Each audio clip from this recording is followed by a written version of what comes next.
प्राचीन काल में जब धरती पर राक्षसों का आतंक फैल रहा था, तब देवता गंभीर चिंता में थे। असुर राज रावण अपनी शक्ति और तप से अमरता की मांग कर चुका था और उसकी अत्याचार से संसार त्रस्त हो गया था। देवताओं की सभा स्वर्ग में बुलवाई गई।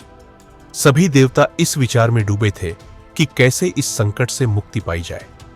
तभी भगवान विष्णु, जो संसार के पालक हैं, ने देवताओं को आश्वासन दिया। उन्होंने कहा, रावण ने अपनी तपस्या से अमरता की मांग तो कर ली, लेकिन उसने मनुष्यों और वानरों से कभी अपनी मृत्यु का वरदान नहीं मांगा। यही उसकी कमजोरी है। मैं धरती पर मनुष्य रूप में अवतार लूंगा और रावण का अंत करूंगा।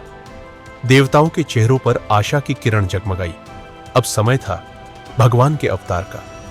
उधर पृथ्वी पर अयोध्या के राजा दशरथ भी एक गहरी चिंता में डूबे हुए थे। वे बूढ़े हो चुके थे, लेकिन उनकी कोई संतान नहीं थी।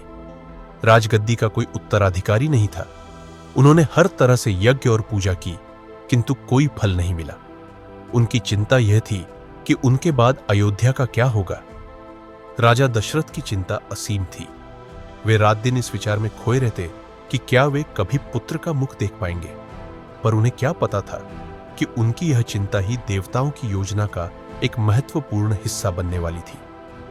भगवान विष्णु स्वयं उनके घर जन्म लेने वाले थे। देवताओं की योजना और राजा दशरथ की चिंता दोनों ही जल्द ही एक अद्भुत अध्याय की शुरुआत करने वाले थे। वह समय आ चुका था जब धर्म की स्थापना के लिए भगवान का अवतार धरती पर होगा। राम का जन्म होने वाला था। आगे क्या होगा, जानने के लिए हमारे चैनल को सब्सक्राइब करें और अगला एपिसोड देखें।